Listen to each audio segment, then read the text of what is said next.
Shalom, shalom dan selamat malam Bapak Ibu terkasih. Senang sekali kami bisa berjumpa kembali dengan Bapak Ibu terkasih di Extra Puding malam hari ini dari GBI The City Tower 1 dan 2. Sebelum kita memulai acara malam hari ini, baiklah mari kita mau satukan hati untuk berdoa. Kita berdoa. Bapa di surga, terima kasih Tuhan untuk kemurahan-Mu dan perkenanan-Mu kepada kami malam hari ini, sehingga kami bisa kembali bersama-sama dalam acara Ekstra Puding malam hari ini. Tuhan, sebelum kami memulai acara malam hari ini, biarlah Tuhan yang memimpin dan menyertai kami semua, sertai pembicara kami, Pastor Daniel Pradana malam hari ini, biar hikmat yang daripadamu yang menuntun Pastor Daniel di dalam menyampaikan berita firman-Mu, biar apa yang disampaikan Tuhan sesuai dan seturut dengan kehendak-Mu. Berkati dan sertai juga Tuhan kami yang akan mendengarkan firman-Nya, agar apa yang kami dengarkan malam hari ini bisa menjadi rema bagi kehidupan kami selanjutnya. Terima kasih Tuhan, kami serahkan acara Ekstra Puding malam hari ini ke dalam tangan-Mu. Di dalam nama anak-Mu Yesus Kristus, kami menaikkan doa syukur kami. Haleluya, amin. Sebelum kita menyaksikan Pastor Daniel akan men-sharingkan firman Tuhan malam hari ini, baiklah kita mau naikkan satu pujian terlebih dahulu. Shalom Bapak Ibu yang ada di rumah, kita bersyukur kepada Tuhan malam hari ini.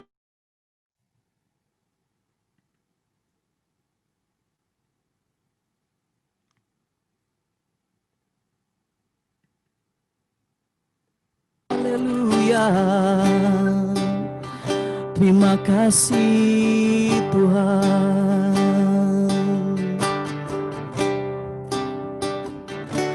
Ya Tuhanku, aku hendak bernyanyi bagimu selama aku hidup. Ya Allahku, aku hendak bermazmur bagimu selagi ku ada. Katakan sekali lagi, ya Tuhanku, ya Tuhanku, aku hendak bernyanyi bagimu selama ku hidup. Ya Allahku, aku hendak bermazmur bagimu selagi ku ada. Inilah yang ku renungkan setiap waktu, nyanyian pujian dan pengagungan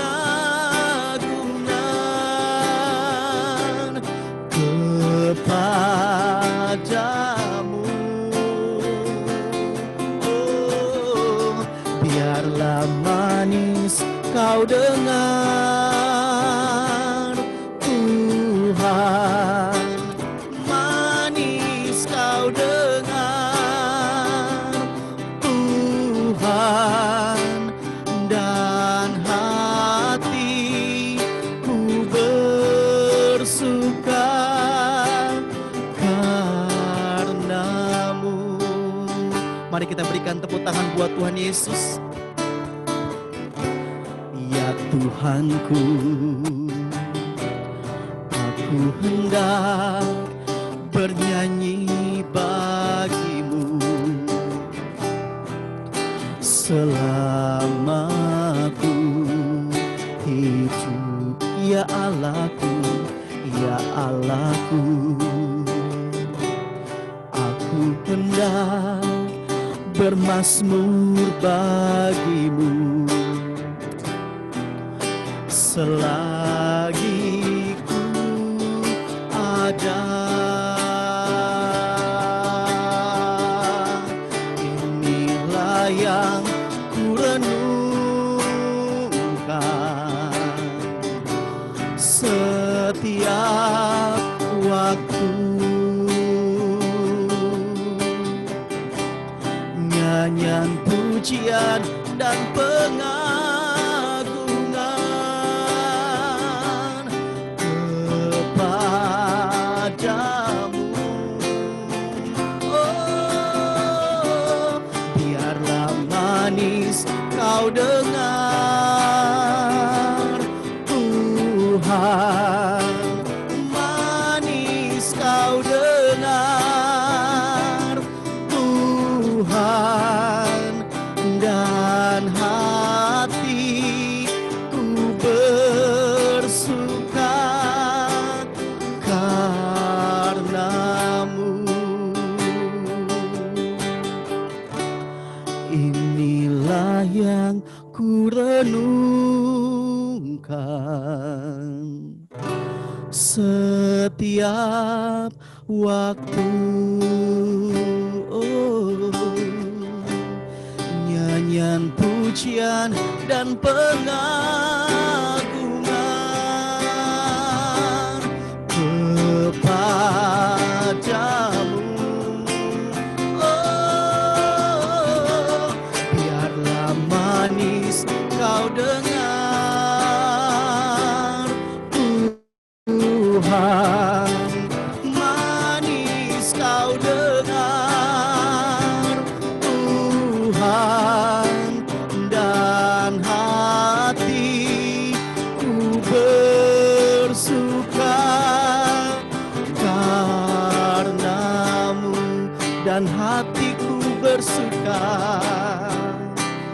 dan hatiku bersuka, dan hatiku bersuka, dan hatiku bersuka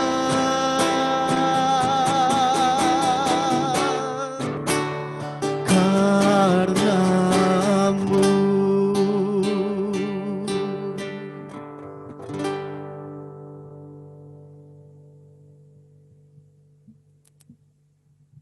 Haleluya.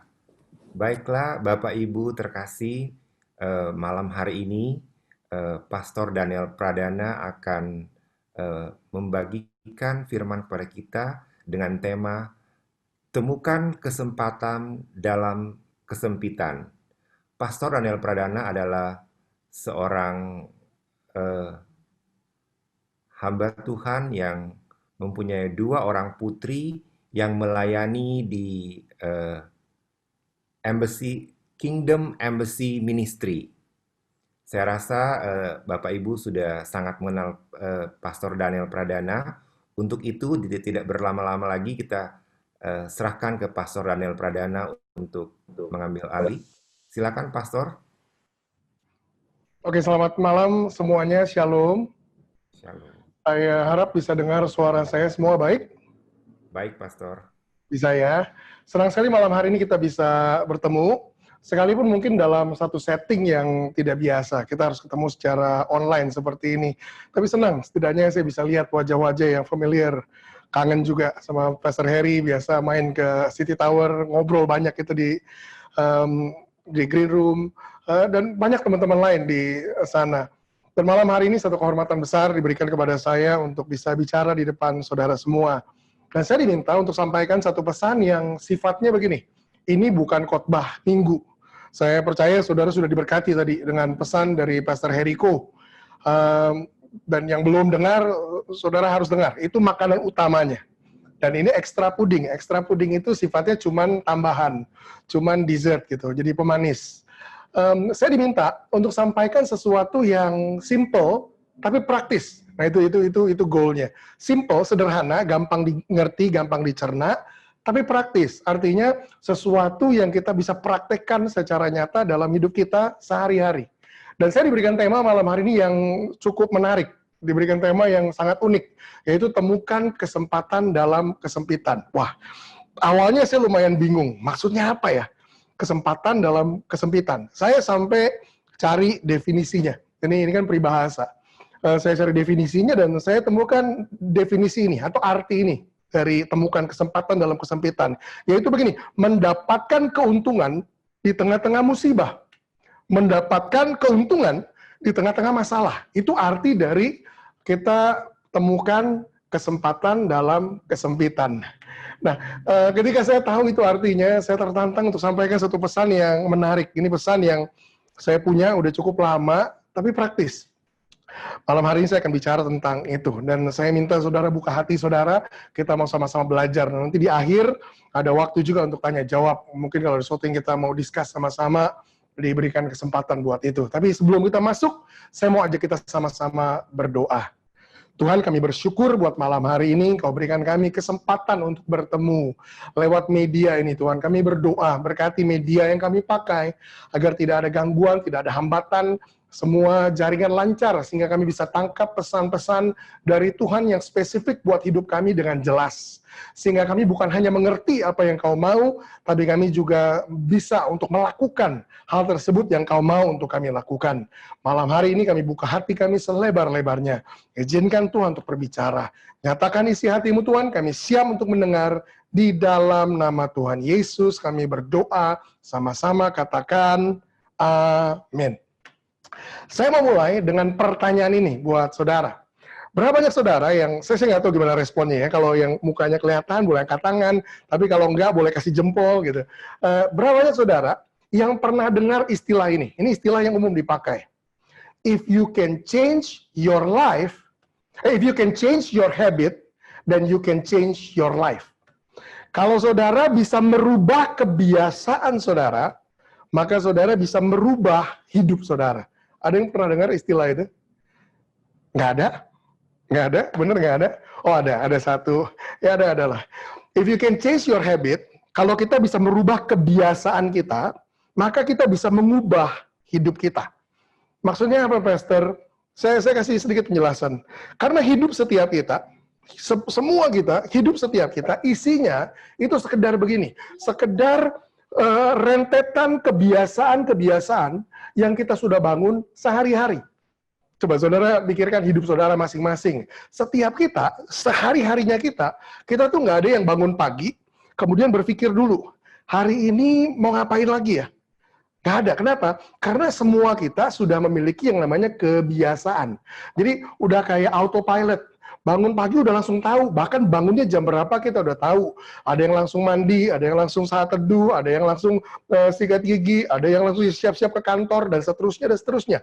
Dan saudara tahu langkah per langkah, persis. Jadi nggak setiap bangun pagi, tiap pagi bingung lagi. Hari ini ngapain lagi ya? Enggak. Setiap kita sudah memiliki itu, siklus. Sudah memiliki kebiasaan yang kita kerjakan sehari-hari.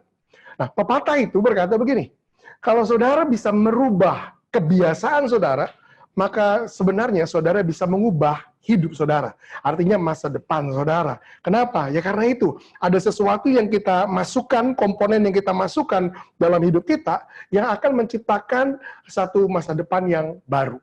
Nah, kenapa saya buka dengan pertanyaan itu dan dengan istilah itu? Dan apa hubungannya dengan kesempatan dalam kesempitan? Nah, ini saya mau coba sambungkan. Kesempatan dalam kesempitan. Semua kita hari-hari ini ada di dalam satu kondisi, ya kita semua ngalamin pandemik ini sama-sama. Kebanyakan kita harus kerja dari rumah, sekolah dari rumah, bahkan beribadah dari rumah. Nah, kita sedang masuk ke satu kondisi yang begini, yang mengubah hidup kita. Saudara sadar nggak sadar, suka nggak suka, terima nggak terima, mau nggak mau, hidup semua kita berubah. Bahkan yang sehari-harinya masih ke kantor pun, saya percaya ritme saudara ke kantor berubah. Ya, baru kemarin mulai PSBB peralihan, udah ada adjustment lagi. Besok mau total lagi. berubah lagi. Jadi kita ini lagi masuk dalam satu fase di mana hidup kita ini berubah. Sadar nggak sadar. Tapi masalahnya gini, waktu perubahan kita masukin, kita sekedar menyesuaikan sama perubahan, masukkan hal-hal baru dalam hidup kita nggak sadar nih kemana perubahan itu membawa kita. Saya kasih contoh. Beberapa kita masuk perubahan ini waktu kita ngalamin pandemi, kemudian kerja di rumah, apa segala macam, tinggal di rumah. Banyak hal-hal yang sebelumnya kita nggak lakukan, kita jadi lakukan. Entah itu positif, entah itu negatif. Saya nggak tahu berapa banyak saudara yang kenal sama yang namanya film Korea, drama Korea, drakor. Banyak saudara yang awalnya nggak tahu apa itu drakor, ya tahu cuma sambil lalu. Tapi gara-gara pandemik, berapa banyak orang yang jadi kecanduan sama yang namanya drakor. Kita mulai gini, secara nggak langsung, secara nggak sadar, kita mulai masukkan satu kebiasaan baru dalam hidup kita yang begini, yang secara long term akan mengubah outcome hidup kita. Ini yang banyak kita nggak sadar. Hari ini, pesan yang saya mau bagikan buat saudara, itu sifatnya begini. Kalau saudara mau ngambil kesempatan dalam kesempitan ini, dalam keadaan pandemi ini, maka gini, kita perlu belajar seni dalam mengubah hidup kita. Dalam melakukan perubahan. Kenapa? Karena perubahan adalah yang akan menciptakan hidup kita yang baru, yang berbeda. Kita harus bisa install perubahan dalam hidup kita.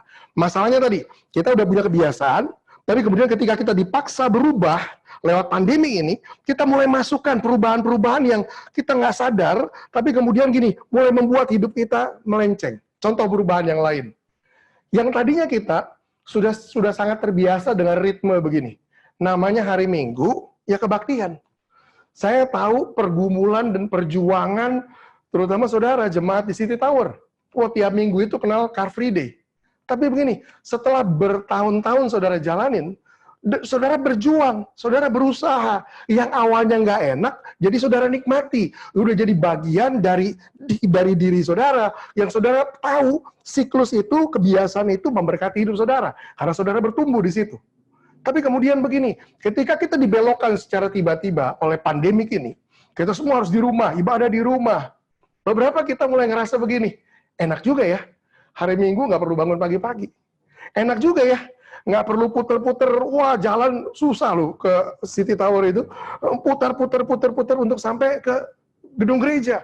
Enak juga ya. Dan beberapa kita mulai menjadi nyaman sama perubahan yang padahal belum tentu sifatnya positif. Sekali lagi, perubahan. Poin saya simpel. Kalau saudara mau ambil kesempatan dalam kesempitan, maka gini, kita harus belajar nguasain seni dalam gini, ngerubah hidup kita ke arah yang baik, ke arah yang positif. Kalau kita sekedar membiarkan perubahan yang datang dengan tiba-tiba ini, kemudian kita masukkan hal-hal yang negatif, hal-hal yang ya anggaplah nggak positif, maka gini, kita sedang menciptakan outcome yang juga salah dalam hidup kita. Ketika kita terbiasa untuk nggak ibadah, maka ujung-ujungnya keenakan. Nanti mungkin setelah diizinkan lagi kembali beribadah, beberapa kita mulai gitu, mulai reluctant, mulai keberatan. Kenapa sih City Tower nggak bikin aja streaming terus, online terus? Kan enak juga bisa ibadah di rumah.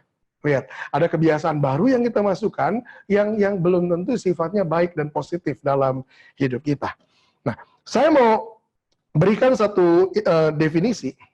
Definisi ini dipopulerkan dulu, ya orang kenal yang populerkan definisi ini Einstein.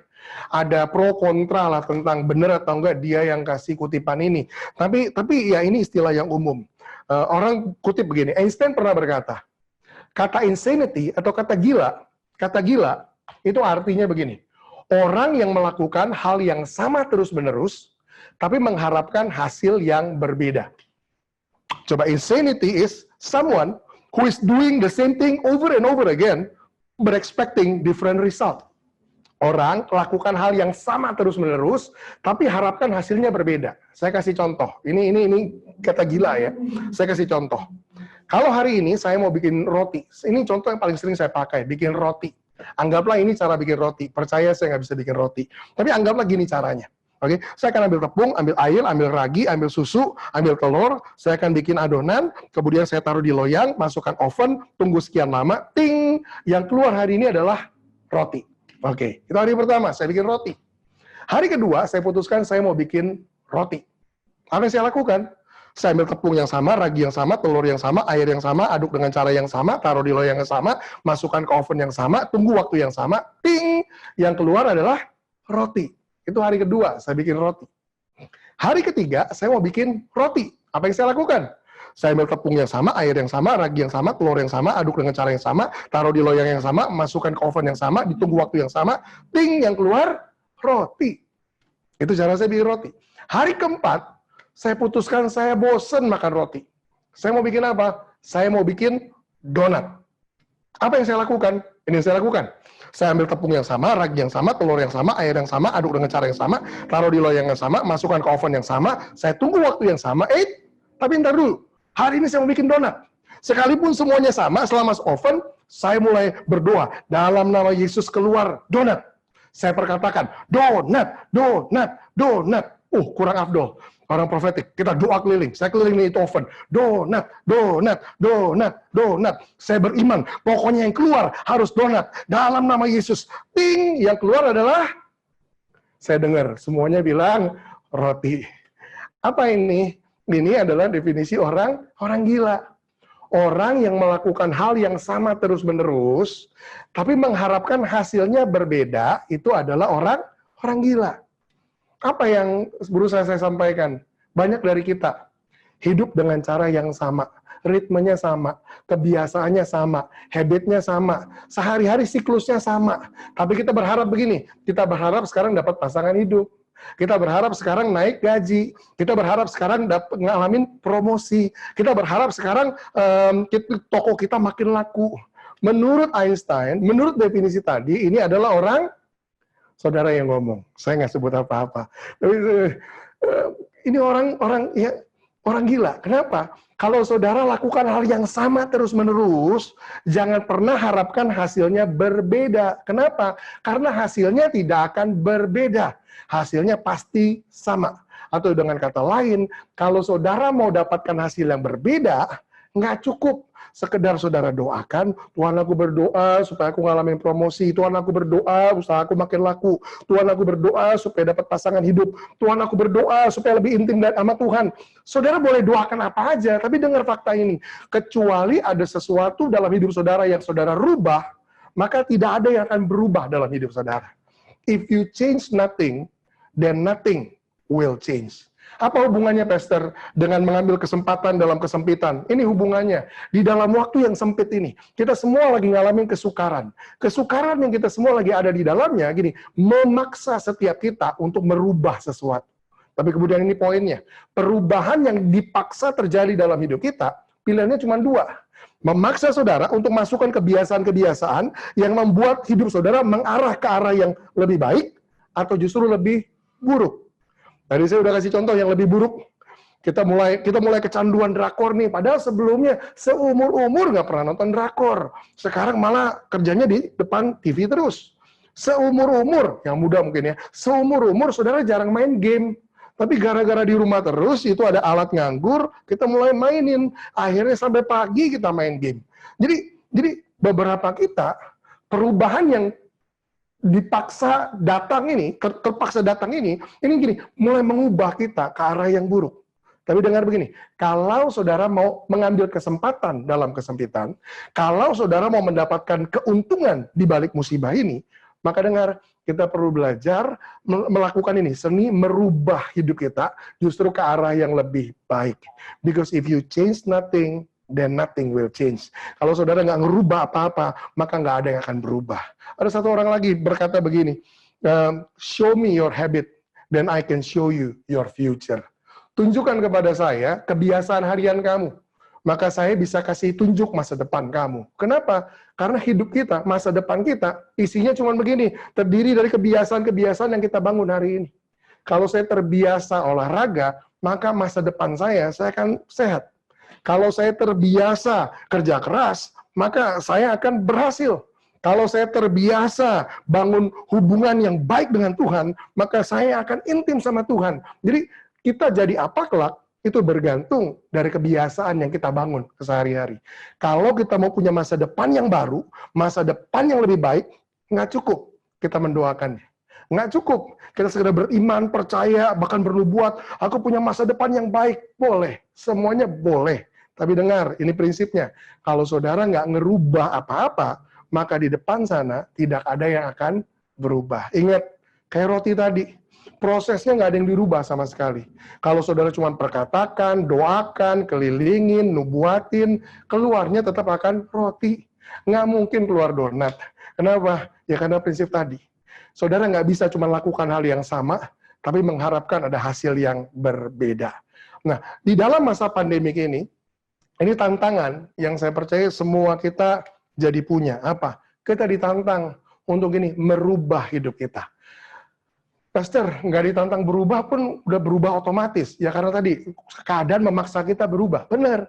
Makanya daripada keadaan merubah kita ke arah yang kita nggak bisa kendalikan, lebih baik kita yang dengan sadar dan sengaja mulai rubah sesuatu yang arahnya kita tahu. Saya kasih contoh, ada satu perubahan yang arahnya menurut saya cukup positif. Apa? Di tengah-tengah pandemik ini, ada orang-orang yang tadinya begitu sibuk, sekarang jadi punya banyak waktu sama keluarga. Positif. Dan harapannya begini, waktu saudara mulai masukkan kebiasaan yang baru, itu jadi sesuatu yang permanen dalam hidup saudara. Pertahankan itu sehingga saudara bisa bangun keluarga yang harmonis. Yang lain, ada orang-orang yang sebelumnya jarang sekali olahraga. Ya memang sih, ini bagian dari yang ikut-ikutan tren dan segala macam. Nah, it's okay. Kalau arahnya positif, why not? Apa? Orang-orang sekarang rajin sepeda. Saya nggak tahu, berapa banyak saudara mungkin yang juga sepedahan. Bagus. Sebelumnya itu bukan bagian dari sistem saudara. Tapi saudara mulai masukkan kebiasaan itu, dan itu mengarah hidup saudara ke arah yang lebih baik. Beberapa saudara mulai ngerasa, iya loh, nafas saya sekarang lebih kuat, nggak gampang ngos-ngosan. Iya loh, celana sekarang mulai kedodoran. Kenapa? Ya badan turun, berat badan, jadi lebih sehat. Itu perubahan yang positif. Nah, kalau saudara mau mendapatkan kesempatan dalam kesempitan, kuasain ini. Seni mengubah hidup kita. Kita harus senantiasa bisa begini. Hidup yang isinya adalah kebiasaan-kebiasaan yang kita bangun. Kita harus bisa begini. Kita harus bisa secara konsisten, kita harus bisa re-evaluate. Kita evaluasi ulang kebiasaan-kebiasaan yang ada dalam hidup kita. Kemudian kita mulai kurangin, kita mulai eliminir, kita mulai keluarkan kebiasaan yang seharusnya nggak ada di situ. Tapi kita mulai masukkan kebiasaan baru yang yang bisa mengarahkan hidup kita ke arah yang lebih baik. Hubungan kita sama Tuhan pun sama persis. Saya percaya semua saudara itu rindu makin dekat, makin intim sama Tuhan. Kerinduan yang bagus. Bahkan mungkin selama ini saudara doakan, atau bahkan minta didoakan. Pastor Heri tolong doakan saya, Pak Johan tolong doakan saya. Doain apa? Supaya saya lebih intim sama Tuhan. Bagus. Tapi dengar prinsipnya sama. Kalau saudara sendiri nggak merubah sesuatu di dalam kebiasaan saudara dengan Tuhan, maka hubungan saudara dengan Tuhan nggak akan jadi lebih baik. Beberapa saudara perlu keluarkan mungkin kebiasaan begini. Kebiasaan bangun siang, ganti dengan kebiasaan yang baru, bangun pagi, untuk apa? Untuk saat teduh, datang sama Tuhan. Masukkan kebiasaan yang baru, yang akan mengarahkan saudara, jangka panjangnya, untuk berjalan makin dekat dengan Tuhan. Prinsipnya sama. Jadi, kalau kita mau ambil kesempatan dalam kesempitan. Kesempitannya di mana, Pastor? Ini kesempatan langka loh. Di mana di mana hidup kita dipaksa berubah. Kita jadi punya banyak kelonggaran yang sebelumnya kita nggak punya. Sebelumnya kita begitu autopilot. Kita begitu bergerak begitu cepatnya dengan ritme yang kita punya. Kita bahkan udah nggak ada yang berpikir lagi tentang hidup. Kenapa? Hidup kita udah diatur sama jadwal kita. Udah diatur sama janji-janji yang kita buat. Diatur sama tanggung jawab kita. Sehingga kita nggak punya kesempatan untuk minimal duduk, dan kita taruh hidup kita di atas meja. Untuk kita mulai evaluasi. Untuk kita mulai jabarkan. Hidup saya ini ke arah mana sih sebenarnya? Dan apa sih dalam hidup saya yang harus saya kurangin? Dan apa sih yang harus saya tambahkan? Kemana sih saya mau mengarah? Kita nggak punya kesempatan itu. Tapi di tengah-tengah kesempitan ini, di tengah-tengah pandemik, lockdown, PSBB, kita semua dipaksa terkunci, kita jadi punya kesempatan itu untuk re-evaluate our life. Evaluasi ulang hidup kita, sehingga kita bisa mulai tentukan, wah, bagian ini nih, ternyata saya harus kurangin. Ternyata bisa dikurangin. Dan saudara mulai masukkan kebiasaan baru yang akan membawa saudara untuk punya kualitas hidup yang berbeda. Ambil kesempatan dalam kesempitan. Dapatkan keuntungan di tengah-tengah musibah. Yang lain. Saya nggak tahu bagaimana dengan saudara. Saya pribadi minimal ngalamin ini. Pandemik ini menyadarkan saya bahwa ternyata hidup itu murah. Saya berasa begitu, paling enggak. Kenapa? Ini sampai bulan ini, yang terakhir kemarin saya dapat tagihan kartu kredit. Saya sampai tunjukin sama istri. Saya, bisa ya, tagihan cuma segini. Itu ternyata, tiba-tiba kita sadar begini. Selama ini kita punya banyak pengeluaran yang sebenarnya nggak perlu-perlu amat ada di situ. Kita dengan gampang keluarkan, kenapa? Karena kita pikir juga dapatnya gampang, keluar gampang, dapat gampang. Dan tanpa sadar, kita mulai mengakumulasi kebiasaan yang sebenarnya nggak perlu-perlu amat ada di situ.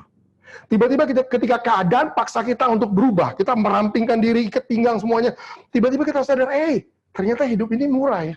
Nah, gaya hidup kita yang baru, yang positif, kenapa kita nggak pertahankan? Kenapa? Bahkan ketika semua ritmenya udah kembali normal, kalau kita bisa pertahankan kebiasaan yang baik ini, maka gini, kita jadi punya ruang besar nanti untuk lakukan banyak hal yang lain. Kita nggak tahu, saudara bisa invest di bisnis yang baru, saudara bisa berkatin orang, saudara bisa bantu orang-orang susah, dan banyak hal yang lain. Kenapa? Karena ini, kita berhasil merubah sesuatu dalam hidup kita. That's why if you can change your habit, you can change your future. Kalau saudara bisa merubah kebiasaan saudara, saudara bisa merubah masa depan saudara. Nah, Alkitab itu di dalamnya terdiri dari prinsip-prinsip ini. Itu di seluruh Alkitab. Saudara ingat gimana Abraham? Tuhan bilang gini, tinggalkan sanak saudaramu, tinggalkan keluargamu, tinggalkan kotamu, ke tempat yang baru ini, yang aku tunjukkan sama kamu. Tuhan lagi bilang ini secara sederhana, Abraham, kalau kamu mau progres, maka kamu harus berubah. Semua kita sama, kalau kita mau progres, mau maju, mau punya sesuatu yang baru, maka kita harus berubah. Prinsip yang sama juga berlaku sama Musa. Musa di tengah-tengah rutinitasnya tiap hari mengembalakan kambing domba bapak mertuanya, Yitro. Tuhan bilang begini, Musa, aku mau kau bebaskan umatku. Kita bilang gini, Musa menyimpang dari jalan yang biasanya dia tempuh. Dia keluar dari siklusnya, dari kebiasaannya, dari kesehariannya, dari rutinitasnya, dan dia lakukan sesuatu yang baru. Kalau saudara mau ngalamin progres dalam hidup saudara, prinsipnya sama, kita harus rubah sesuatu dalam hidup kita. Yosua juga sama.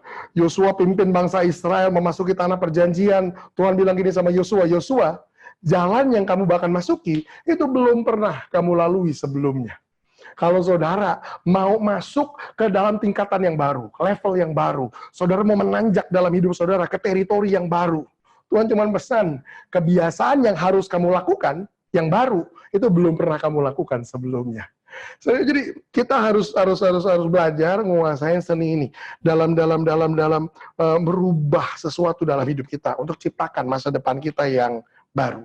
Saya sekedar mau kasih fakta ini, sekedar untuk tambahan informasi dan pertimbangan buat kita. Ada satu peneliti Kristen, namanya George Barna. Dia tulis banyak buku, banyak hasil research, study, scientific, dan itu banyak dipublish. Dan George Barna pernah rilis statement ini. Ini hasil dari penelitian ilmiahnya dia.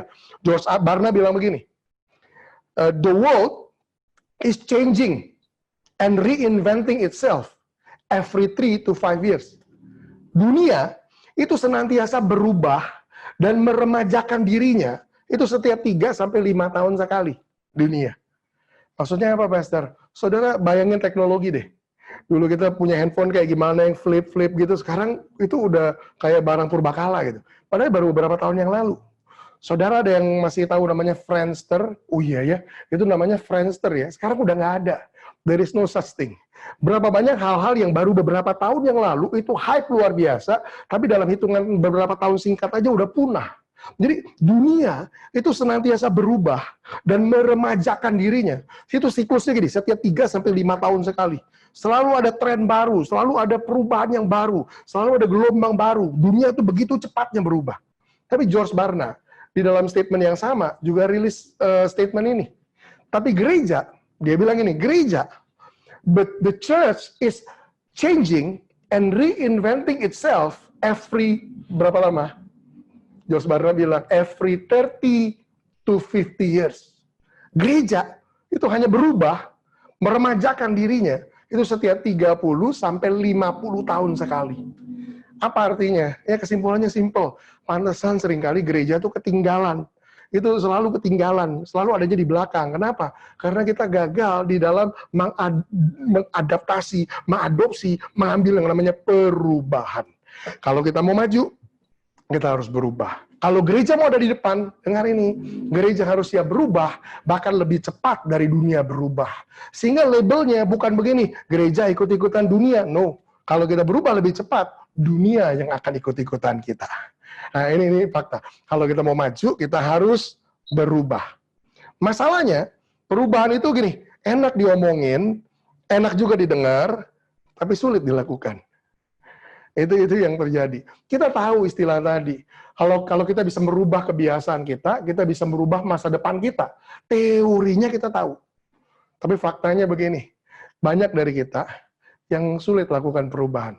Sedikit dari kita yang implementasikan perubahan. Jadi gimana dong, Pastor? Nanti kita akan sampai ke situ. Tapi saya mau kutip satu ayat. Jadi dari tadi saya ngomong panjang lebar, kalau nggak ada ayatnya kayaknya gimana gitu. Saya kasih satu ayat ini. Ini ayat satu ini, saudara pegang, ini kuncinya. Roma pasal 12, ayat yang kedua bilang begini. Janganlah kamu menjadi serupa lagi dengan dunia ini, tapi berubahlah oleh pembaharuan budimu, sehingga kamu dapat membedakan manakah kehendak Allah, apa yang baik, yang berkenan kepada Allah, dan yang sempurna. Bahasa Inggrisnya bilang gini, saya bacakan. Do not be conformed any longer to the pattern of this world. Janganlah kamu menjadi kebentuk lagi. Do not be conformed. Janganlah kamu menjadi kebentuk lagi to the patterns of this world. Menjadi kebentuk lagi dengan gini, dengan pola dunia ini. Saya mau saudara ngerti begini. Saudara sadar, dunia membentuk kita menggunakan pola. Pola itu apa sih? Pola itu apa sih? Kalau saudara tanya sama tukang jahit, sama ibu-ibu, tanya pola itu apa sih? Pola itu cetakan yang dipakai untuk begini, untuk bisa buat baju yang sama berulang kali. Butuh pola. Jadi cetakannya. Nah dunia itu membentuk kita dengan menggunakan pola. Jadi dengan menggunakan begini, dengan kata lain, menggunakan repetition, pengulangan. Sesuatu yang kita lakukan over and over and over and over again membentuk kita. Makanya banyak dari kita itu suka pakai istilah begini. Dari dulu juga saya udah begitu. Dari dulu juga saya bangun siang. Dari dulu juga saya berdoa begitu. Dari orang tua saya juga ngajarinnya begitu. Dari dulu saya emang kerjanya malas begini. Dari dulu. Nah, gini, kita ini udah kebentuk. Karena apa? Alkitab bilang, kita conform by the patterns of this world. Apa yang dunia masukkan ke kita, itu menciptakan pola yang berulang. Sehingga gini, kita yang ngikutin ritme itu, kita menjadi terbentuk. Nah, Alkitab bilang begini, do not be conformed.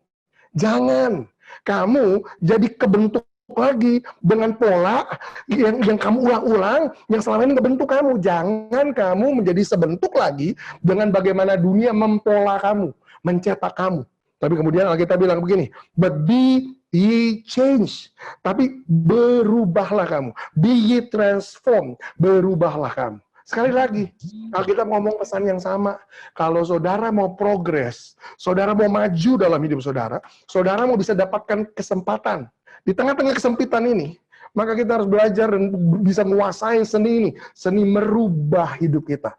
Jangan kamu sekedar lakuin pola yang selama ini udah kamu kerjakan. Jangan kamu sekedar memelihara kebiasaan atau ritme atau siklus yang selama ini kamu udah punya.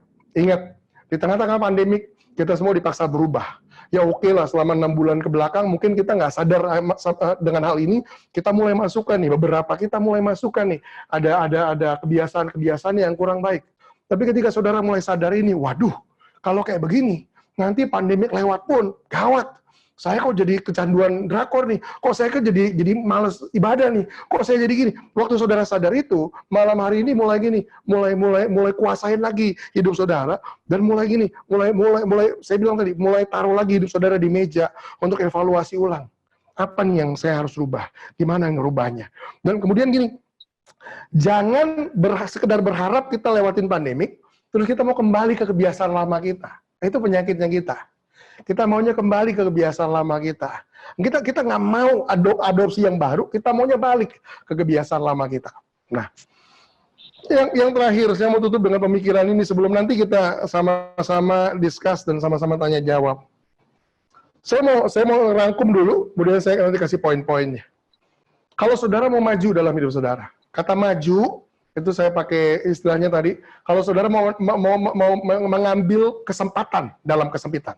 Kalau saudara mau maju dalam hidup saudara di tengah-tengah pandemik ini kan kesempitannya kan itu. Pandemik ini kan kesempitannya. Saudara mau mendapatkan kesempatan di tengah-tengah pandemik ini. Maka saudara harus ngerti gini, kalau saudara mau maju, saudara harus rubah sesuatu dalam hidup saudara. Prinsip, kalau saudara mau maju, saudara mau meningkat, saudara mau naik ke level yang baru, saudara mau ada terobosan dalam hidup saudara. Bahkan kata terobosan ini saya suka. Kata terobosan, banyak kita ngomong terobosan. Kita doa juga teriak-teriak, terobosan, breakthrough, asik. Kata terobosan, saudara tahu terobosan itu definisinya apa? Kata terobosan, definisinya simpel. Terobosan itu artinya begini, saudara melakukan sesuatu yang belum pernah saudara lakukan sebelumnya. Jadi kalau saudara mau ada terobosan dalam hidup saudara, nggak cukup teriak-teriak, terobosan, nggak cukup. Kalau saudara teriak-teriak terobosan, tapi nggak ada yang baru yang saudara lakukan, maka nggak ada terobosan. Terobosan sekedar berarti melakukan sesuatu yang belum pernah saudara lakukan sebelumnya. Kalau saudara mau ada terobosan, saudara mau ada kemajuan, saudara mau naik ke level yang lebih tinggi dalam hidup saudara, di tengah-tengah pandemik ini, kita ambil kesempatan itu, di tengah-tengah kesempitan, apa yang harus kita lakukan? Kita harus merubah sesuatu dalam hidup kita. If you want progress, you have to change something in your life. Kalau saudara bisa rubah kebiasaan saudara, maka saudara sedang menciptakan masa depan saudara yang baru. Saudara rubah kebiasaan hidup nggak sehat dengan rubah hidup sehat, maka saudara lagi ciptakan masa depan saudara yang baru. Saudara punya hidup sehat. Kalau saudara mulai rubah kebiasaan yang tadinya nggak punya waktu dengan keluarga, jadi punya waktu berkualitas dengan keluarga, saudara lagi ciptakan keluarga harmonis di depan. Jadi kalau saudara mau maju, we have to change something. Nah, saya mau kasih hal praktis ini sekarang praktisnya. Tadi prinsipnya, konsepnya simple, kan itu cuma saya ulang-ulang aja dari berbagai angle. Tapi kemudian ini yang praktisnya, ini yang saudara bisa petik untuk saudara praktekkan. Kalau saudara mau melakukan perubahan sekarang, jadi saudara tadi harusnya udah cukup untuk diyakinkan, saya mau pastor, saya mau berubah, kenapa? Saya mau ngalamin terobosan, saya mau ada kemajuan, good. Nah, kalau saudara mau melakukan perubahan sekarang, ada 5 pertanyaan ini yang saudara harus bisa jawab. Ada 5 pertanyaan ini yang saudara harus bisa jawab. Apa pertanyaannya? Pertanyaan pertama, what?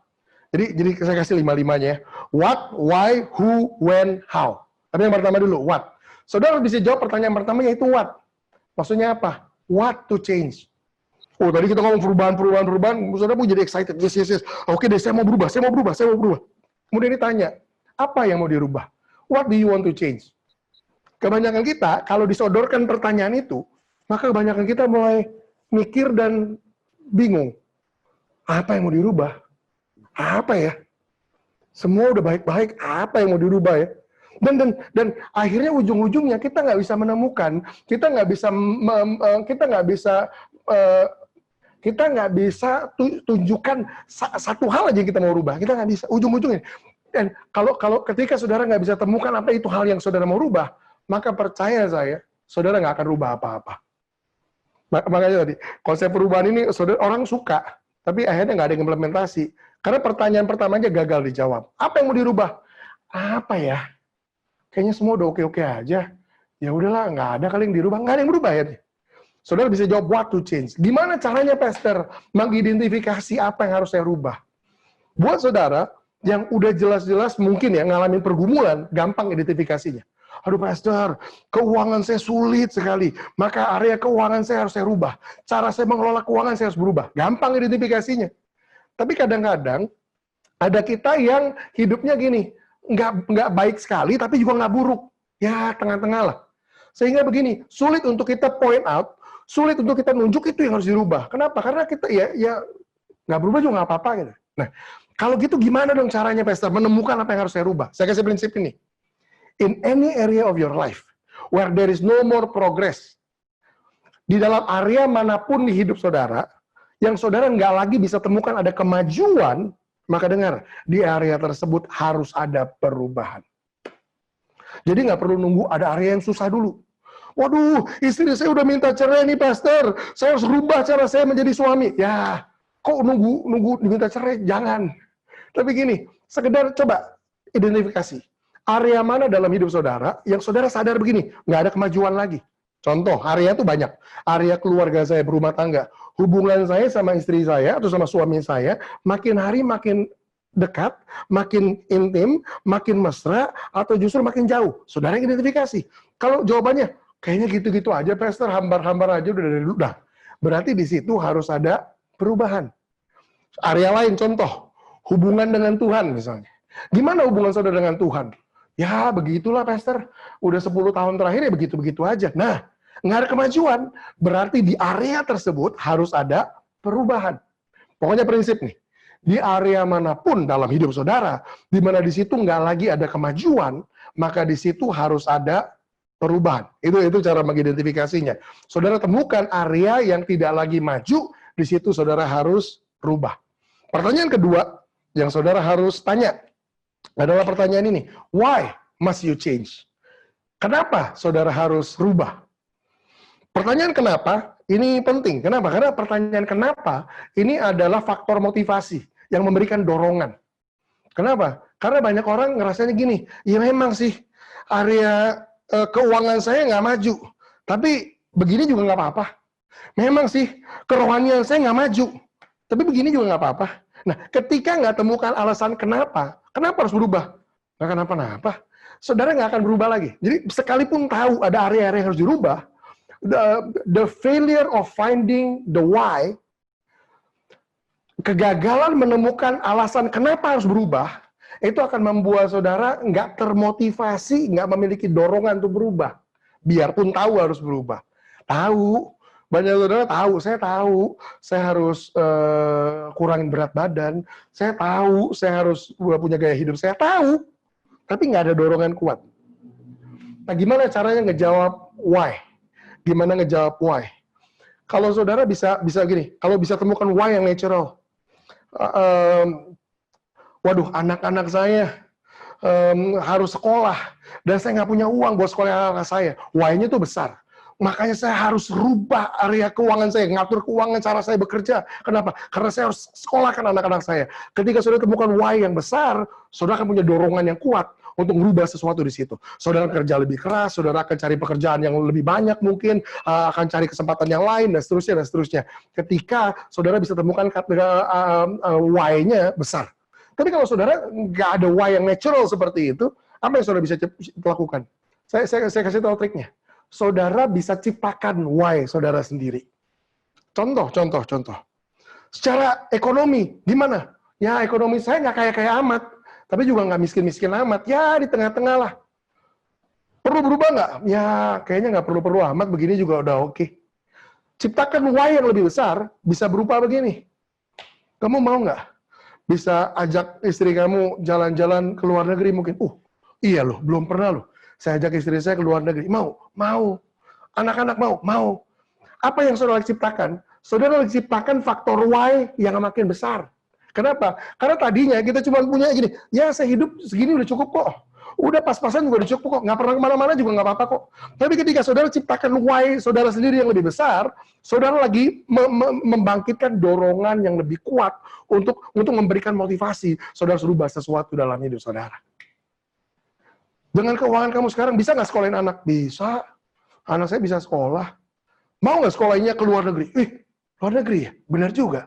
Mau sih, tapi kan mahal. Nah, mau nggak ke sekolah unggulan? Apalagi? Lebih mau lagi. Tapi kan lebih mahal lagi. Iya.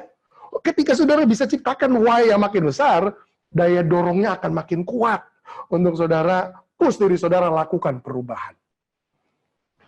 Satu yang saya suka ajar sama orang, ketika ciptakan why yang lebih besar. Ciptakan why yang lebih besar seharusnya nggak bikin kita jadi materialistik. Gimana caranya, Pastor, untuk keep it balance? Caranya simple. Waktu saudara nggak bisa temukan why dari diri saudara lagi, udah kok saya udah ke luar negeri, anak saya udah sekolah di luar negeri, apa segala macam gini-gini. Saudara ciptakan why yang lebih besar dengan cara begini. Saudara ambil bebannya orang, taruh di atas pundak saudara. Mau nggak kamu bisa tolong orang susah? Mau, Pastor. Saya udah tolong 1 orang. Mau nggak kamu tolong 5 orang? Boleh juga, Pastor. Mau nggak kamu sekolahin lebih banyak orang? Saya mau, Pastor, sekolahin. Saya mau bikin sekolah gratis. Saya mau bikin rumah sakit gratis. Apa yang saudara lakukan? Saudara lagi taruh bebannya orang di atas pundak saudara, sehingga saudara punya faktor Y yang makin besar, yang akan mendrive hidup saudara untuk merubah hal-hal dalam hidup saudara, sehingga saudara bisa maju terus. Itu yang kedua. Why must you change? Saudara harus temukan alasan kenapa saudara mau berubah, supaya saudara berubah. Yang ketiga yang saudara tanya adalah who must change. Kata who must change, seolah-olah jawabannya obvious ya, saya lah yang harus berubah. Tapi kalau kita mau jujur, seringkali bukan itu yang kita lakukan. Waktu tanya who must change, seringkali ini yang kita lakukan. Kita justru berharap orang-orang di sekitar kita yang berubah dulu. Istri saya sih nggak berubah. Bos saya sih nggak berubah. Coba presidennya diganti. Selalu orang lain terus yang harus berubah. Oh, Pak Heri ini harus berubah nih. Oh, Pak Johan harus berubah. Selalu orang lain terus yang kita harapkan berubah. Padahal begini, dalam hal perubahan, saya tanya, yang mau maju siapa? Kalau saudara yang mau maju, bukan mereka yang harus berubah. Saudara yang harus berubah. You are the one who must change. Saudara yang harus berubah. Beberapa saudara, mungkin kerasanya begini, Pastor nggak tahu sih suami saya kayak gimana. Masa saya yang harus berubah? Dia dong yang harus berubah. Saya mungkin nggak tahu suamimu kayak gimana. Dan mungkin juga nggak harus tahu suamimu kayak gimana. Tapi pertanyaannya tetap sama. Yang mau maju siapa? Kalau saudara yang mau maju, saudara yang berubah. Mungkin sengaja Tuhan tempatkan suami semacam begitu di sebelah saudara. Supaya apa? Supaya saudari jadi orang yang paling sabar. Saudari jadi orang yang bisa tanggung banyak beban yang gimana Tuhan lagi persiapkan saudara untuk sesuatu yang lebih besar. Saudara mungkin bilang, Pastor nggak tahu sih bos saya kayak gimana. Waduh, Pastor, bos saya itu killer, Pastor. Saya nggak perlu tahu bos saudara kayak gimana. Tapi dengar, ketika saudara mulai berubah, masukkan kualitas-kualitas bagus. Yang untung bukan bos saudara, yang untung saudara sendiri. Kenapa? Karena Tuhan itu nggak buta. Waktu kualitas itu mulai masuk dalam diri saudara, Tuhan tahu bagaimana angkat dan promosikan hidup saudara. Tempatkan hidup saudara di tempat yang semestinya. Jadi bukan orang lain yang harus berubah. Saudara yang harus berubah. Saya yang harus berubah, kita yang harus berubah. Yang keempat, yang kita harus tanya, when to change? Pertanyaan when to change juga penting. Kenapa? Teorinya kita tahu sekarang. Tapi kenyataannya apa? Nih saya kasih kata-kata ini. Tahukah saudara, iblis, musuh kita, iblis gak keberatan, saudara mau berubah. Iblis gak keberatan, saudara doakan perubahan. Iblis gak keberatan, saudara punya rencana perubahan. Iblis gak keberatan, saudara perkatakan perubahan tiap hari. Iblis cuma ngomong gini di ujung, asal berubahnya mulai besok aja. Sadar gak kita? Berapa banyak dari kita yang selalu gini, hidup berdasarkan resolusi-resolusi yang gak pernah terwujud. Resolusi 2020, 2021, nih, udah akhir tahun nih. Apa 2021 resolusinya? Sama seperti tahun lalu. Loh kenapa? Ya karena setahun ini nggak tercapai. Jadi cuman gitu loh. Berapa banyak dari kita yang begini, yang cuma sekedar menunda perubahan. Mulai besok deh saya mau olahraga, mulai minggu depan, mulai bulan depan. Pertanyaannya mulai bulan depannya udah berapa tahun? Itu problemnya kita. Our problem is in menunda-nunda. Kita suka menunda-nunda. Dengar, kapan harus berubah? Bukan sekarang, kemarin harusnya udah berubah. Artinya apa? Lakukan perubahan secepatnya. Jangan ditunda lagi. Yang kelima, yang terakhir, yang saudara harus tanya, kalau saudara mau lakukan perubahan, ingat, apa yang harus dirubah? Di area manapun yang nggak lagi maju, di situ harus berubah. Yang kedua, kenapa harus berubah? Ya, temukan faktor dorongan. Siapa yang harus berubah? Saya, bukan orang lain, bukan lingkunganmu, bukan pemerintah, bukan bos, bukan pasanganmu. Saudara yang harus berubah, saya yang harus berubah. Yang keempat, kapan berubahnya? Sekarang juga berubahnya. Yang kelima, yang terakhir, how to change? Gimana merubahnya? Gimana ngerubahnya? Tadi saya udah kasih ayat itu, Roma 12 ayat yang kedua. Jangan kamu menjadi kebentuk lagi dengan bagaimana dunia mencetak kamu dengan pengulangan. Jangan kamu menjadi kebentuk lagi berdasarkan kebiasaan yang selama ini kamu lakukan. Kamu jadi begitu. Jangan. Tapi berubahlah menurut pembaharuan budimu. Gimana caranya kita berubah? Jalan menuju perubahan nomor 1, kita perbaharui pikiran kita. Perbaharui pikiran kita. So, if you wanna change your marriage life, saudara mau rubah kehidupan pernikahan saudara. Ingat, nggak cukup teriak-teriak berubah, berubah, berubah, doa, puasa, nggak cukup. Perbaharuin pikiran saudara. Mulai cari buku-buku rohani yang ngajar saudara gimana sih seharusnya membangun keluarga Kristen yang harmonis. Saudara bisa jadi konseling, bisa jadi belajar dari hamba-hamba Tuhan yang saudara tahu keluarganya baik, harmonis, jadi teladan buat saudara. Pastor, saya mau belajar dong, gimana sih seharusnya saya memperlakukan suami saya, memperlakukan istri saya, memperlakukan anak saya. Yang pertama kalau saudara mau berubah, how to change, is change your mind. Saudara mau hidup sehat juga sama. Jangan kebanyakan sekarang ya teori itu banyakan. Yang satu bilang, nggak boleh makan garam, nggak boleh makan gula, nggak boleh makan protein, nggak boleh makan karbohidrat. Ujung-ujungnya nggak usah makan. Wah mati dong. Yang mana yang mau diikutin? Belajar dulu. Kenapa ini, kenapa itu? Nanti akhirnya, Jadi kalau saudara mau berubah, yang pertama begini, perbaharui dulu pikiran saudara. Saya mau rubah toko saya, jangan main rubah aja. Gimana rubahnya? Cari buku-buku. Gimana sih caranya supaya toko saya lebih menarik? Gimana sih caranya bisa jualan online? Sekarang toko-toko fisik semua tutup. Mau nggak mau semua lari ke online. Masalahnya banyak dari kita yang berdalih begini, aduh, gua mah gaptek, gua nggak ngerti online. Dari dulu gua nggak ngerti kayak gitu-gituan. Nah kita udah kebentuk dengan bagaimana dunia nyata kita. Nggak bisa begitu lagi. Berubah menurut pembaharuan budimu. Ya kalau yang mungkin udah lebih tua usianya, belajar dari anak. Nah, Instagram tuh apaan sih? Mulai belajar, perbaharuin pikiran kita. Jadi, how to change, nomor satu, perbaharui pikiran kita. Terutama perbaharui dengan firman Tuhan, tapi juga jangan takut. Kita juga upgrade diri kita dengan pengetahuan yang sifatnya sekuler. Teknik marketing, cara manajemen, ngatur keuangan, dan seterusnya. Yang kedua, how to change. Dua aja. Satu, perbarui pikiran kita. Yang kedua, do the change consistently. Lakukan perubahan tersebut secara konsisten. Atau dengan kata lain begini, kalau dunia membentuk kita berdasarkan repetisi, pengulangan. Ada polanya yang kita lakukan, sehingga kita kebentuk. Dari dulu udah kayak begitu. Nah, sekarang waktu kita berubah, saudara jangan berharap berubah itu main sulap. Simsalabim, boom, besok six pack. Nggak bisa. Saudara operasi sedot lemak pun langsung kurus, itu nggak lama balik lagi. Kenapa? Karena kebiasaannya kita nggak rubah. Nggak ada yang instan. Bukan main sulap. Apa yang harus kita lakukan? Ini, kalau dunia ngebentuk kita berdasarkan repetisi, pengulangan, maka kalau kita mau perubahan kita juga permanen, kita juga harus ciptakan repetisi kita sendiri. Namanya konsistensi. Satu penelitian di universitas, saya tutup dengan ini, itu menemukan begini. Untuk satu perubahan, berubah jadi bagian dari hidup kita yang permanen, maka perubahan tersebut harus kita lakukan berulang-ulang sebanyak 39 kali. 39 kali itu jadi gini, jadiin target aja. Jadi kalau saudara mulai olahraga, hari pertama olahraga, biasa semangatnya masih berapi-api, yes olahraga. Hari keduanya, pada pegel-pegel, sakit gini. Jangan langsung, aduh udah deh nggak jadi deh olahraga, capek. No. Baru 1 hari. Hari kedua, paksain lagi. Ya kalau ada intervalnya nggak apa-apa, tapi maksudnya gini, ritmenya dipertahankan. Dan teori itu bilang begini, kalau saudara bisa ulangi siklusnya sampai 39 kali aja, jaminannya begini, dikali yang ke-40 dan seterusnya, perubahan itu bukan sesuatu yang sifatnya struggle lagi. Saudara nggak bergumul lagi.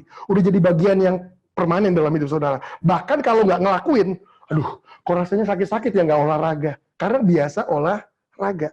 Jadi kalau saudara bisa ciptakan siklus yang baru, maka saudara lagi ciptakan manusia saudara yang baru, yang punya masa depan yang baru. Lakukan pengulangan, konsistensi 39 kali. Ini pesan yang saya mau tinggalkan saudara dengannya. Kita ambil kesempatan dalam kesempitan. Dengan cara apa? Di waktu yang sempit ini. Nggak tahu nih lockdown masih berapa lama ke depan. Saya mau ajak saudara, tantang saudara, taruh hidup saudara di atas meja untuk mulai evaluasi ulang. Ini hidup saya. Ini ritme saya. Ini siklus saya. Ini kebiasaan saya. Ini keseharian saya. Apa yang saya mau kurangin, apa yang saya mau tambahin. Atau apa yang udah kurang, apa yang harus saya tambahin. Saudara mulai kutak-katik di situ. Kenapa? Because if you can change your habit, you can change your future. Tuhan berkati. Saya mungkin balikin dulu ke moderator, tanya jawab gimana? Silakan, Pak. Terima kasih Pastor Daniel untuk sharingnya. Ya, saya sudah dapat beberapa pertanyaan yang perlu ditanyakan. Yang pertama, Pastor Daniel, bagaimanakah cara menemukan kebiasaan yang baru dan baik di masa sulit ini?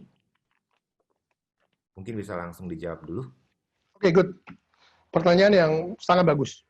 Cara menemukan kebiasaan yang baik adalah dengan terlebih dahulu menemukan kebiasaan yang buruk. Kita nggak akan bisa bangun, jadi gini, kalau hidup kita isinya cuma kebiasaan-kebiasaan yang kita punya, saya kasih fakta lain. Tahu ke saudara di mana letak keadilan Tuhan? Banyak orang berpikir Tuhan tuh nggak adil. Kenapa? Ada orang yang lahirnya miskin, ada orang lahirnya kaya. Ada orang lahirnya di Indonesia, ada orang yang lahirnya di Singapura. Oh, Tuhan nggak adil. Dengar, saya kasih tahu di mana letak keadilan Tuhan. Ini letak keadilan Tuhan. Mau saudara miskin, kaya, mau saudara etnis apapun, itu warga negara manapun, ini letak keadilan Tuhan. Kepada setiap kita diberikan 24 jam yang sama yang kita harus kelola. Saudara mau kaya gimana pun, satu hari saudara tetap 24 jam. Dan saudara mau miskin gimana pun, satu hari saudara cuma 24 jam juga. Artinya apa? Yang kita punya kendali atasnya adalah ini, 24 jam yang kita punya. Nah, 24 jam yang kita punya, kita udah isi dengan kebiasaan kita. Nganggur termasuk kebiasaan. Malas-malesan termasuk kebiasaan. Main game termasuk kebiasaan. 24 jam ini kita habiskan dengan cara gimana? Ada orang yang bengong 3 jam satu hari, ada. Nah, identifikasi dulu. Karena gini, kalau kita nggak bisa identifikasi kebiasaan buruk kita, otomatis orang langsung punya kesimpulan, saya mau rubah apa? Hidup saya nggak rubah juga udah penuh kok. Padahal penuhnya itu. Penuh main game 4 jam, rasanya udah penuh. Karena 4 jamnya udah habis buat main game yang dia nggak berpikir, dia harus ganti dengan yang lain. Tapi kalau kita bisa mengidentifikasi yang buruknya, waduh, tiap hari main game saya 4 jam ini nggak bawa saya kemana-mana. Malah bikin saya makin kecanduan, saya spend makin banyak, saya keluar, nggak punya waktu bersosialisasi, saya nggak punya teman dan segala macam. Kita sadar nih, itu kebiasaan yang buruk. Gini, kita tanya, if I stop this, kalau saya hentikan ini, 4 jam ini, saya jadi punya 4 jam yang gini, saya punya ruang untuk saya masukkan hal-hal yang baru. Nah, gimana identifikasi hal yang baru? Ya tadi saya bilang, saudara identifikasi area mana dalam hidup saudara yang saudara sadar begini, saya nggak maju di situ. Baru kita bisa alokasi di waktu yang kebiasaan buruk yang kita udah keluarin. Karena kalau kebiasaan buruk itu kita nggak identifikasi dulu, kesimpulan kita gini, saya udah nggak punya waktu untuk rubah apa-apa. Pak, coba Pak, mulai sekarang baca Alkitab. Kapan saya mau baca Alkitab? Sekarang aja saya udah nggak punya waktu, kan gitu. Tapi kalau kita bisa identifikasi kebiasaan buruk kita, tiba-tiba kita sadar, saya ada waktu nih, buat apa ya? Nah itu Pak, baca Alkitab. Nah, jadi kebiasaan baik kita bisa temukan berdasarkan tadi, di area mana yang kita nggak bertumbuh. Di situ mulai, di situ harus ada perubahan. Saya kasih contoh gini deh. Misalnya, selama ini saya sadar, saya ini jauh dari keluarga. Contoh, hubungan saya nggak baik dengan keluarga. Kenapa? Ya saya sibuk dengan pekerjaan saya, waktu dengan teman-teman saya, sosialisasi, apa segala macam. Saya pulang malam, tidur, bangun pagi, kerja lagi, kayak gitu siklus saya. Itu siklus saya. Saya jabarkan hidup saya di meja. Kemudian saya mulai identifikasi. Ini hidup saya kayak gini terus. Konsekuensinya apa? One day, I'm gonna lose my family. Istri saya bakal tinggalin saya, anak-anak saya nggak kenal saya. Kenapa? Karena saya nggak ada waktu buat mereka. Sadar itu dulu. That's where my life is going. Ke arah situ hidup saya mengarah. Nah, ketika saya sadar itu, maka saya mau berusaha jujur sama hidup saya yang saya taruh di meja. Saya habiskan buat apa sih sekarang? Saya pulang kantor tuh sebenarnya jam 5. Tapi habis itu, saya nongkrong lagi sama teman sampai jam 8. Saya begini lagi, akhirnya pulang-pulang jam 10. Oh, bisa nggak area ini yang saya kurangin? Bukan kantornya, waktu dengan temannya. Entah itu saya kurangin, entah itu saya eliminir sama sekali. Nah, ketika saya bisa kurangin itu, saya seminggu tiap hari, misalnya jadi cuma 2 kali. Jadi saya punya 3 hari yang saya kosongin kayak gitu. Saya jadi punya ruang nih sekarang untuk bangun kebiasaan baru. Gimana bangun kebiasaan barunya? Karena kan sebelumnya itu nggak pernah jadi bagian dari saya, kebiasaan menghabiskan waktu dengan keluarga. Yang tadinya saya udah terbiasa dengan cetakan yang waktu saya buat keluar terus. Ingat tadi, perbarui pikiran kita. Gimana cara bangun keluarga yang harmonis? Saya mulai belajar gimana ngomong sama istri, gimana meluangkan waktu dengan keluarga, gimana memberikan pujian, gimana bangun komunikasi, belajar nih ini, hal ini. Nah, waktu yang kosong tadi yang saya ciptakan, saya mulai isi dengan itu. Yang tadinya saya pergi sama teman, saya mulai pulang duluan ke rumah. Mulai komunikasi sama istri, sama anak, tanya, udah makan belum? Ini, awalnya awkward, nggak biasa, nggak nyaman. Tapi kita mulai introduce new habit, kita mulai perkenalkan kebiasaan baru. Nah, jadi kurang lebih siklus kerjanya begitu. Jadi gimana caranya kita bisa tahu kebiasaan yang baru? Pertama, identifikasi dulu kebiasaan buruk, keluarkan itu, jadi punya ruang, belajar. Saya mau rubah itu dengan cara gimana? Baru introduce, baru perkenalkan perubahannya perlahan-perlahan di situ. Dan lakukan tadi secara konsisten 39 kali. Cara kerjanya selalu begitu kok, di area manapun. Oke, thank you Pastor Daniel. Next, pertanyaan keduanya, Iya Pak. apakah keintiman kita dengan Tuhan Ya. berpengaruh mutlak dalam usaha kita untuk menemukan kesempatan dalam pada saat ini, di masa sulit ini? Saya jawab ya Pak langsung. Ya. Saya percaya iya. Kenapa? Alkitab bilang gini, saya nggak mau miss ayatnya, izinkan saya sekedar Yakobus 4 ayat 8. Yakobus 4 ayat 8, Alkitab bilang begini, mendekatlah kepada Allah, maka ia akan mendekat kepadamu. Ini buat saya, ini cara kerja.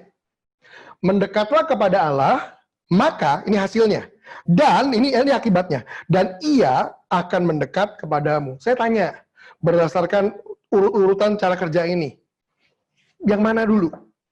Kita dulu yang mendekat kepada Tuhan, baru Tuhan mendekat sama kita, atau Tuhan dulu yang mendekat sama kita, baru kita mendekat sama Tuhan? Saya percaya porsinya atau tanggung jawabnya ada di kita. Kita yang kejar Tuhan, kita yang cari Tuhan. Kita bilang ketuk, maka pintu akan dibuka. Kalau kita nggak ketuk, pintu nggak terbuka. Cari, maka kamu akan menemukan. Kalau orang nggak nyari, ketemu nggak? Nggak ketemu. So, if you don't spend that time, if you don't pursue God, kalau saudara nggak kejar Tuhan, saudara nggak masukkan, ya saya bilangnya usaha untuk kejar Tuhan, saudara nggak bisa punya keintiman.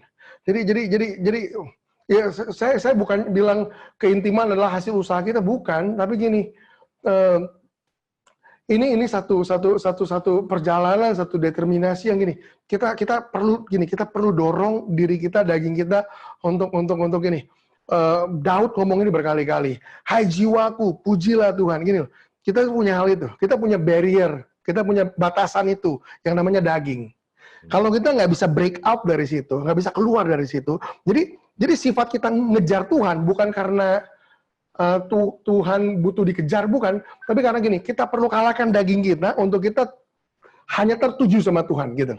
Nah, jadi saya percaya, iya, kita yang harus ambil inisiatif itu, kita yang harus luangkan waktu itu, kita yang ciptakan waktu itu. Tuhan itu bukan Tuhan yang pilih kasih. Tuhan kasih kesempatan sama semua orang sama. Jadi kalau ada orang yang lebih intim sama Tuhan, jangan bilang, wah Tuhan lebih sayang sama dia. Enggak.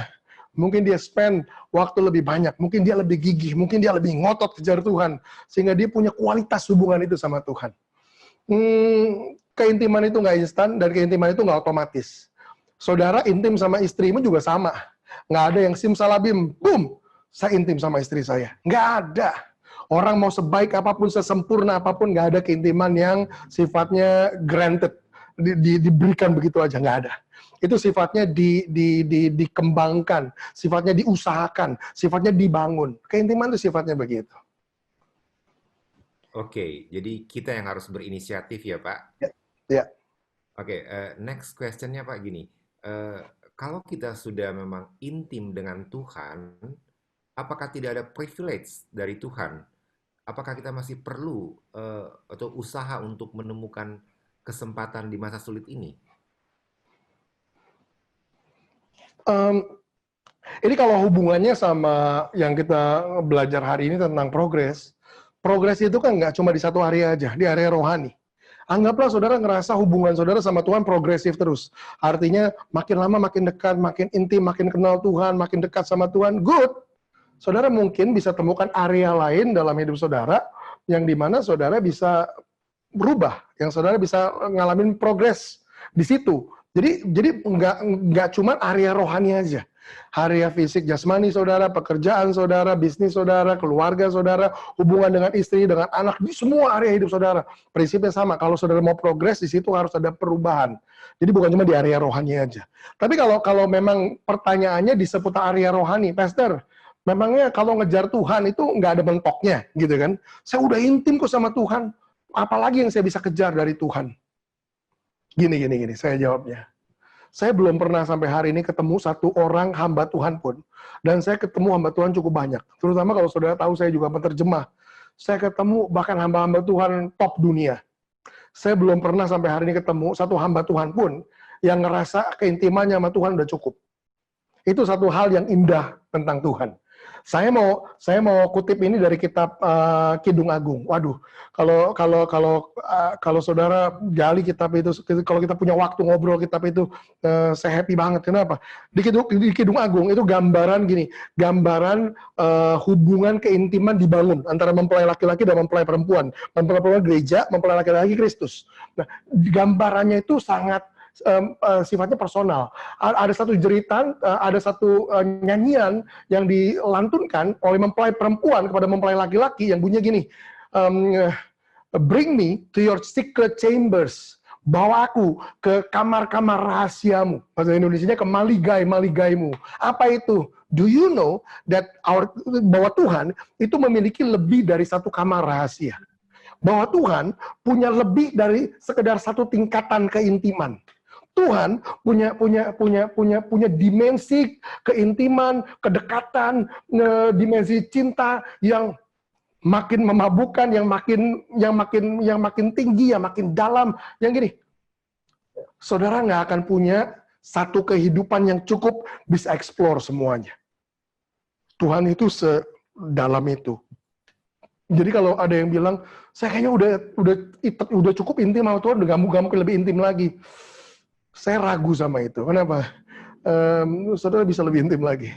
Saudara akan bisa lihat sisi Tuhan yang saudara nggak pernah lihat sebelumnya. Saudara akan selalu dibuat terkagum sama Tuhan yang hari ini saudara pikir saudara udah tahu semua tentang Tuhan. Besok saudara tiba-tiba sadar, aduh saudara belum kenal Tuhan sama sekali.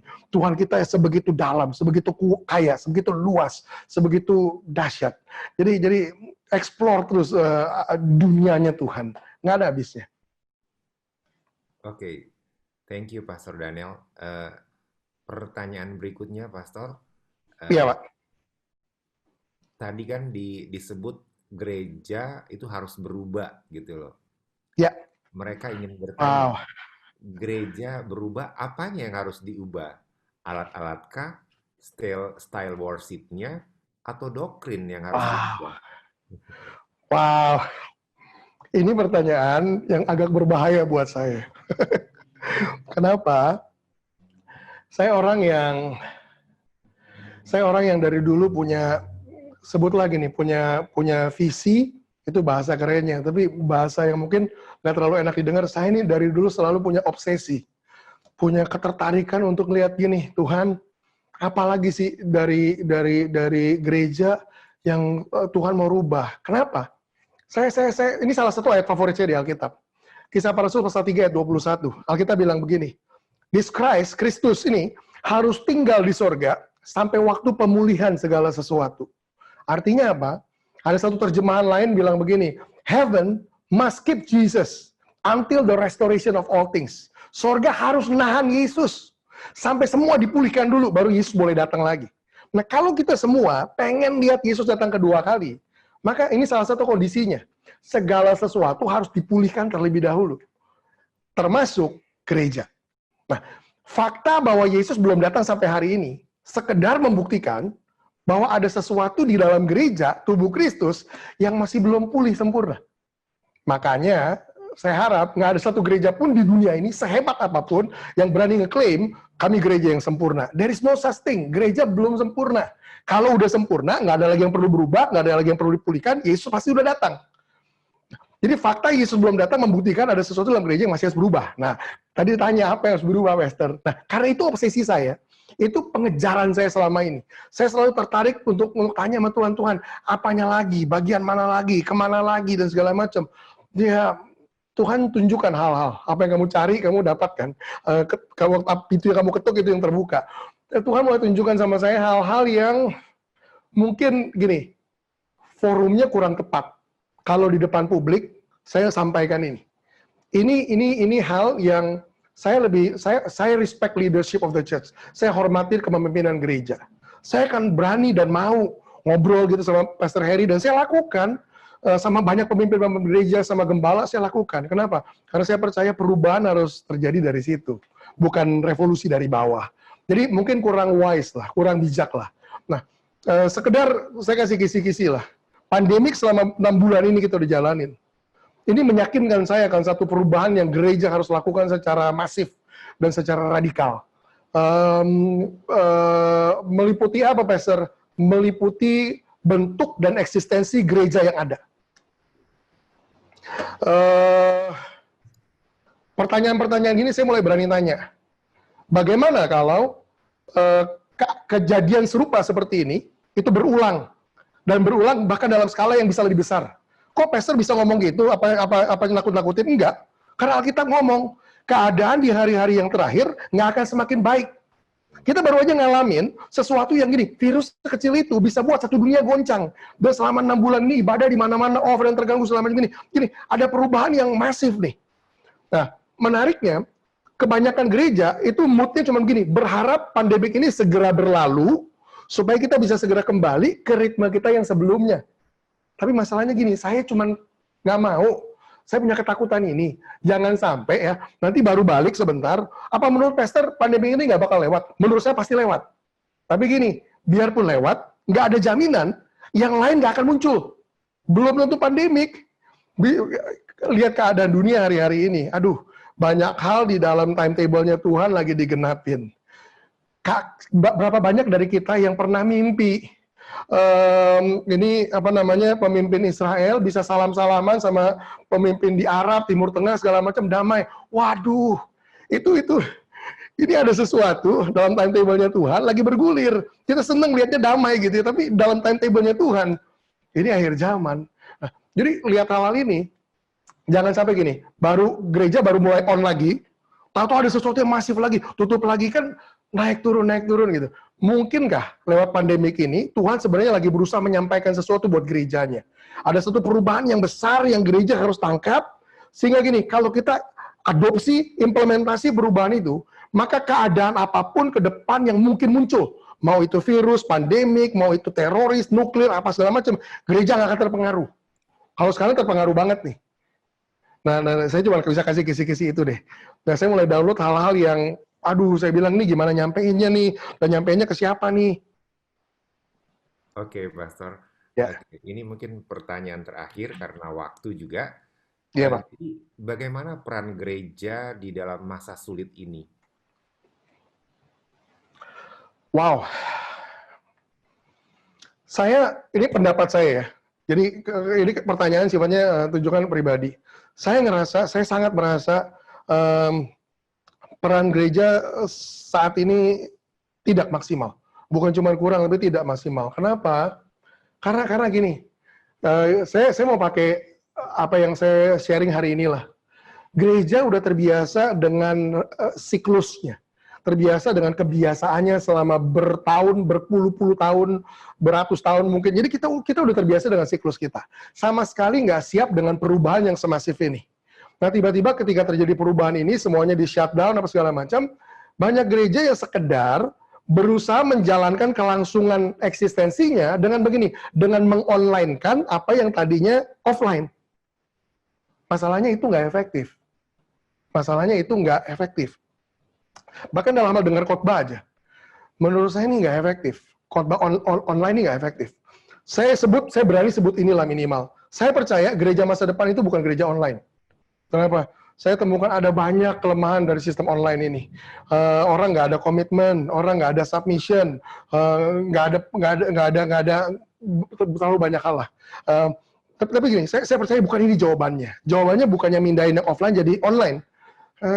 Nah, dan gereja, saya khawatirnya gereja nggak akan jadi efektif sebelum gereja menemukan dulu bentuk yang baru yang seharusnya gereja adopsi. Saya sebutnya apa yang saya yakini. Saya percaya untuk gereja bergerak ke depan, gereja justru harus kembali ke belakang. Kemana itu? Ke gereja mula-mula. Saya percaya untuk gereja maju ke depan nih, perubahan apa yang gereja harus implementasi, Pastor? Saya percaya jawabannya gini, gereja harus kembali mengenakan blueprint awal yang Tuhan berikan waktu gereja pertama kali lahir 2000 tahun yang lalu. Bentukannya udah berevolusi nih, udah berubah banget.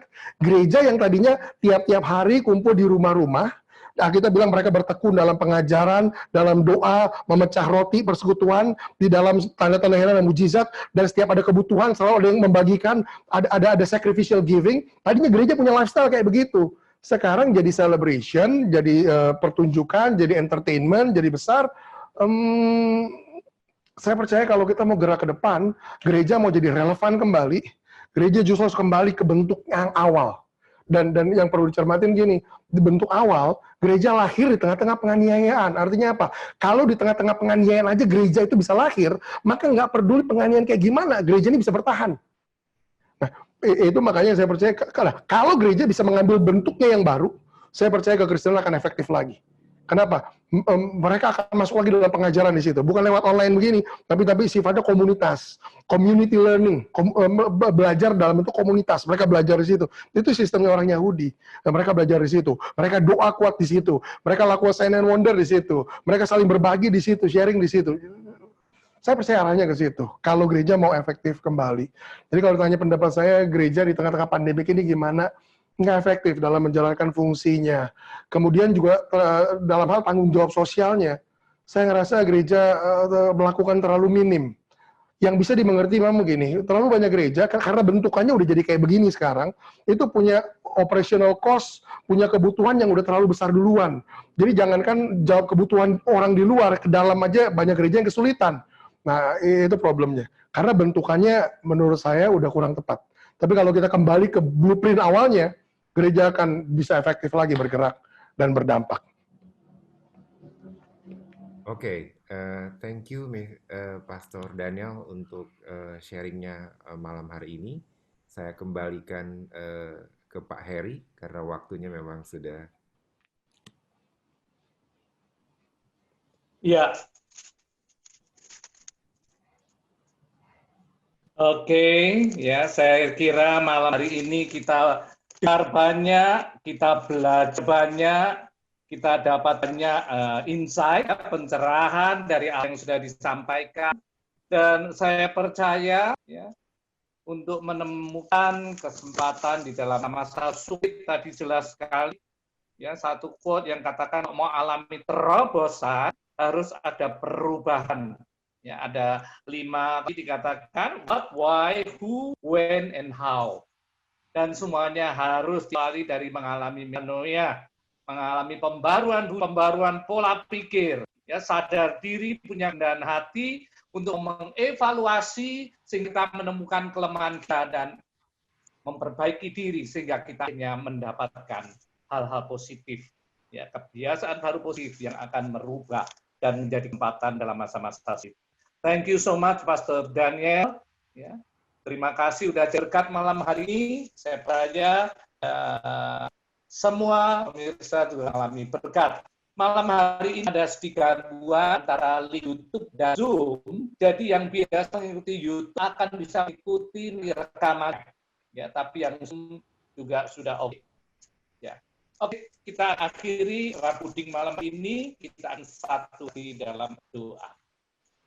Bapak, terima kasih untuk malam ini. Engkau yang mengurapi kami, Engkau yang mengurap hamba-Mu, Pastor dan Pradana, urap setiap kebenaran firman yang dibagi, tidak ada yang balik sia-sia. Kami tahu hamba-Mu selalu berbicara, tapi biarlah Roh Kudus masih terus membantu kami cerna, sehingga firman bukan di logos, tapi firman di rema, firman yang hidup, firman yang kami hidupi, firman punya kuasa merubah kehidupan kami. Terima kasih Bapak meteraikan semua di dalam nama Allah, Bapa, Anak, Roh Kudus. Kekasih Tuhan, terimalah berkat sejahtera sukacita dari Allah Bapa di dalam yang tunggal Tuhan Yesus Kristus. Persekutuan Roh Kudus baik kita sekarang sampai Maranatha. God bless you. Selamat istirahat, Tuhan Yesus memberkati. Amin.